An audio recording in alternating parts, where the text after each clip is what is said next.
Good morning girls. बेटा आज हम एक नया चैप्टर शुरू कर रहे हैं, प्रकाश का व्यतिकरण। तो व्यतिकरण होता क्या है?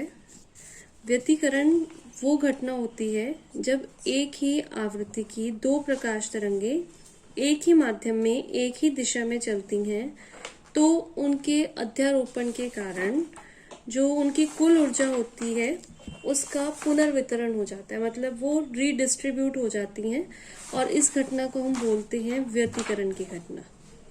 अध्यारोपण का मतलब ये होता है कि जैसे दो या दो से ज्यादा समान तरह की तरंगे एक माध्यम में संचरित हुई तो उनका जो परिणामी विस्थापन होता है वो दोनों तरंगों से उत्पन्न अलग अलग विस्थापन के सदिश योग के बराबर होता है। जैसे दो तरंगे हैं, उनके विस्थापन अगर y1 y2 हैं, तो जो परिणामी तरंग होगी उसका विस्थापन y जो होगा वो किसके बराबर होगा? y1 प्लस y2, इन दोनों के सदिश योग के बराबर। ठीक है, तो दो या दो से ज्यादा तरंगों के अध्यारोपण के कारण जो कुल ऊर्जा होती है उसका रीडिस्ट्रीब्यूशन जो है वो क्या कहलाता है? व्यतिकरण। इसके कारण क्या होता है कि जो तीव्रता होती है, जो हमें अलग अलग बिंदुओं पर जो परिणामी तीव्रता होती है वो कैसी होती है? कहीं पर तो बहुत ज्यादा होती है तीव्रता और कहीं पर बहुत कम होती है। इसको आप इस ग्राफ के थ्रू समझ सकते हैं। व्यतिकरण के प्रकार, व्यतिकरण को कला के आधार पर दो भागों में बांटा गया, एक तो समपोषी और एक विनाशी, जैसे मैंने आपको 11th क्लास में भी कराया था। व्यतिकरण की घटना में जब जो तरंगे हैं वो समान कला में मिलती हैं, जैसे आप ये देखिए, एक तो ये तरंग और एक ये डॉटेड वाली जो है तरंग, ये दोनों समान कला में मिल रही हैं, तो इनका जो रिजल्टेंट होगा, जो परिणामी तरंग होगी, उसकी तीव्रता कैसी होगी? अधिकतम होगी। तो इस टाइम जो व्यतिकरण होता है उसको कहा जाता है समपोषी, यानी कि कंस्ट्रक्टिव इंटरफेरेंस, क्योंकि यहाँ पर तीव्रता अधिकतम है। और विनाशी क्या होता है? व्यतिकरण की घटना में जिन बिंदुओं पर तरंगे विपरीत कला में मिलती हैं, देखिए एक जैसे ये तरंग है और एक ये ऑपोजिट डायरेक्शन में, तो इस टाइम ये दोनों तरंगे जो है ये कैसी कला में है? विपरीत कला में। तो जो इनकी जो परिणामी तीव्रता होगी वो कैसी होगी? ये शून्य। तो इस टाइम जो व्यतिकरण होता है उसको कहा जाता है विनाशी व्यतिकरण, डिस्ट्रक्टिव इंटरफेरेंस। जब तीव्रता अधिकतम होती है उसको कहा जाता है कंस्ट्रक्टिव, और जब तीव्रता न्यूनतम होती है उसको कहा जाता है डिस्ट्रक्टिव। अब ये जो दो तरंगे हैं इनका हम जो परिणामी तीव्रता है उसका व्यंजक हमें कैसे मिलता है? तो एक जैसे आपने 11th क्लास में भी किया था, y1, इसका जो समीकरण है तरंग समीकरण is equal to a1 sine omega t minus k x, और y2 is equal to a2 sine omega t minus k x plus 5। y1 क्या है? y1 है विस्थापन, क्योंकि ये विस्थापन समीकरण है। a1 क्या है? पहली तरंग का आयाम। ओमेगा, आप देख रहे हैं ओमेगा दोनों में सेम है, क्योंकि ओमेगा जो है वो आवृत्ति है। हमने बोला समान आवृत्ति की दो प्रगामी प्रकाशीय तरंगे, तो ये कोणीय आवृत्ति होती है। के प्रोपेगेशन कांस्टेंट आप 11th क्लास में पढ़ चुके हैं। संचरण नियतांक होता है, ये भी समान। और पहली जो समीकरण है वो है a1 sine omega t minus k x, दूसरी है a2 sine omega t minus k x plus 5। ये 5 जो है ये है कलांतर, तो दोनों के बीच में 5 का कलांतर है। तो अब जो इनका रिजल्टेंट होगा y इज इक्वल टू, वो किसके बराबर होगा? परिणामी रिजल्टेंट जो है वो बराबर होगा y is equal to y1 plus y2, क्योंकि अध्यारोपण के सिद्धांत से जो परिणामी विस्थापन होता है वो किसके बराबर होता है? दोनों तरंगों के सदिश योग के बराबर। y is equal to y1 plus y2, तो y1 का मान और y2 का मान हम रख देंगे। अब ये जो है a2 sine omega t minus k x plus 5, इसको हम फॉर्मूले से खोलेंगे, तो ये क्या बन जाएगा? a2 sine omega t minus k x cos 5 plus a2 cos omega t minus k x sine 5। क्योंकि साइन ए प्लस बी का जो फॉर्मूला है वो बराबर होता है sign A cos B plus cos A sine B, और जो फर्स्ट वाली टर्म है वो एज इट इज रहेगी। तो अब यहाँ से हम, यहाँ है a1 sine omega t minus k x, यहाँ पर है a2 sine omega t minus k x cos phi. इन दोनों टर्म्स में sign omega t minus k x common है, इसे कॉमन ले लेते हैं। अंदर क्या बचा, a1 plus a2 cos phi sine omega t minus k x और plus a2 sine phi cos omega t minus k x. अब ये जो a1 plus a2 cos phi है इसको हम मान लेते हैं कैपिटल A कॉस थीटा, जहां पर जो कैपिटल A है ये परिणामी तरंग का आयाम है। a1 और a2 तो दो तरंगों के आयाम थे, कैपिटल A जो है वो परिणामी तरंग का आयाम है। इसी तरीके से जो a2 साइन फाई है उसको हम मान लेंगे a साइन थीटा, ये मान हम यहाँ रखेंगे।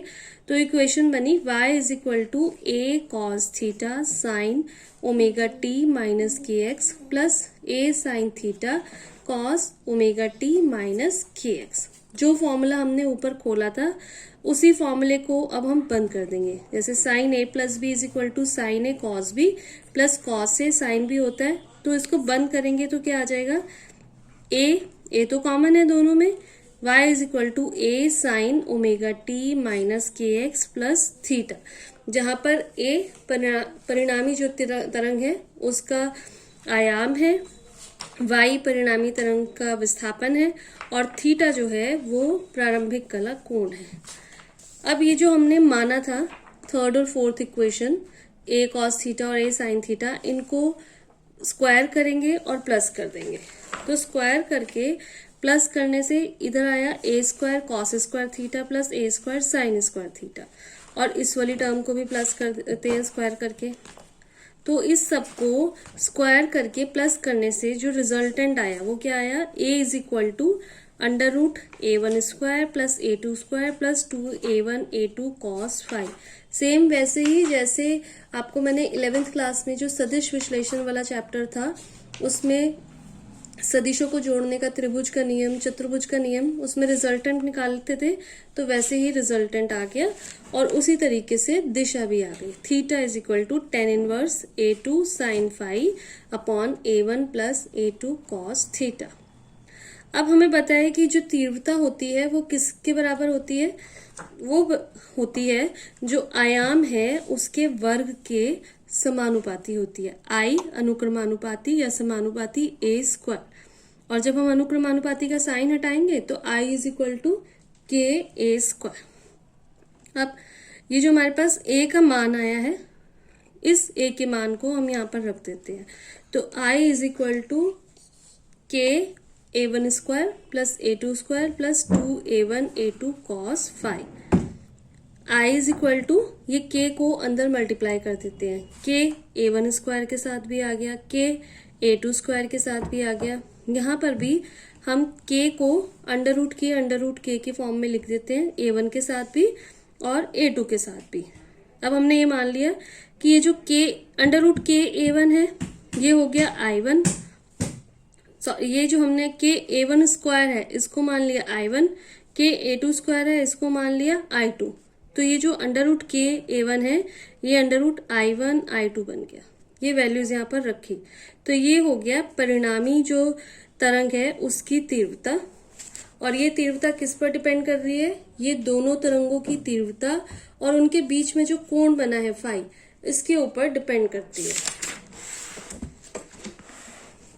अब अलग अलग हम कंडीशंस निकालेंगे, एक तो संपोषी व्यतिकरण के लिए, कंस्ट्रक्टिव इंटरफेरेंस के लिए, और एक विनाशी व्यतिकरण के लिए। तो सबसे पहले समपोषी का मतलब क्या होता है कि जहां पर तीव्रता अधिकतम होती है। तीव्रता अधिकतम का मान मतलब कि जो कॉस फाई है वो कैसा होना चाहिए, वो अधिकतम होना चाहिए। कॉस में मैक्सिमम वैल्यू +1 होती है, cos phi is equal to +1, और कॉस में +1 किसका मान होता है, 0 का मान होता है, 2 पाई का मान होता है, 4 पाई का मान होता है। तो फाई इज इक्वल टू 0, 2 पाई, 4 पाई, या अगर हम इसे एक जनरल टर्म देना चाहें तो phi is equal to 2m pi, जहां पर m क्या है, 0, 1, 2, 3। अगर हम 0 रखेंगे तो यहाँ पर फाई का मान 0 आ गया। अगर हम 1 रखेंगे तो फाई का मान 2 पाई आ गया। अगर हम 2 रखेंगे तो फाई का मान 4 पाई आ गया। तो ये सारे मान इस तरीके से आ जाएंगे। तो phi is equal to 2m pi. और पथांतर, पथांतर ये भी आपने 11th क्लास में किया। पथांतर बराबर किसके होता है? लैम्डा अपॉन 2 पाई इंटू कलांतर। ये हमारे पास कलांतर आया। पथांतर में कलांतर का मान रखते हैं 2m पाई। 2 पाई से 2 पाई कैंसिल आउट, तो बचा क्या? m lambda. तो पथांतर किसके बराबर होना चाहिए? m लैम्डा, जहां पर m की वैल्यू हमें पता ही है 0, 1, 2, 3। तो जो समपोषी व्यतिकरण है उसके लिए क्या इंपॉर्टेंट कंडीशंस है? एक तो ये कि जो कलांतर है वो या तो 0 हो या फिर पाई का समगुणक हो। विषम गुणक पे समपोषी व्यतिकरण नहीं होगा, कंस्ट्रक्टिव इंटरफेरेंस नहीं होगा। कब होगा? जब पाई या तो 0 हो या फिर समगुणक हो। ठीक है, इसका मतलब तरंगे एक ही कला में अध्यारोपित हो। और दूसरी कंडीशन कि जो पथांतर है, पथांतर या तो 0 हो या फिर लैम्डा का पूर्ण गुणक हो। तब हमें क्या मिलेगा? तब हमें मिलेगा समपोषी व्यतिकरण। तो I maximum is equal to जो है वो किसके बराबर होगा? KA1 प्लस A2 का होल स्क्वायर। नेक्स्ट, विनाशी व्यतिकरण के लिए, डिस्ट्रक्टिव इंटरफेरेंस के लिए, जैसे कंस्ट्रक्टिव इंटरफेरेंस के लिए जो cos फाई है उसका मान +1 होता है। यहाँ पर cos फाई मिनिमम के लिए कितना होना चाहिए? -1। और -1 कब होता है? 180 होता है। जैसे पाई है, 3 पाई है, 5 पाई है। तो फाई के मान पाई, 3 पाई, 5 पाई होने पर एंड सो ऑन होने पर हमें जो cos फाई का मान है वो कैसा मिलेगा? न्यूनतम, मिनिमम। इसकी एक जनरल टर्म जो है phi is equal to 2m - 1 into pi. अगर हम m को 1 रखें, 2 1 ज़ा 2, 2 में से 1 गया 1, तो ये हो गया पाई। m को 2 रखें, 2 2 ज़ा 4, 4 में से 1 गया 3, 3 पाई। 3 रखें, 2 3 ज़ा 6, 6 - 1 5 पाई। तो ये टर्म्स हमें मिल जाएंगी। तो ये तो हो गया कलांतर। इसी तरीके से पथांतर, पथांतर हमारे पास आएगा delta x is equal to 2m - 1 lambda by 2। तो विनाशी व्यतिकरण के लिए क्या कंडीशंस हैं? कि कलांतर पाई का विषम गुणक होना चाहिए। समपोषी के लिए है कलांतर पाई का समगुणक होना चाहिए। और यहाँ पर क्या है? कलांतर पाई का विषम गुणक होना चाहिए। इसी तरीके से पथांतर तरंग दैर्ध्य का विषम गुणक होना चाहिए। वहां पर था कि जो कलांतर है वो कैसा, सॉरी पथांतर जो है वो कैसा होना चाहिए? लैम्डा का पूर्ण गुणक होना चाहिए।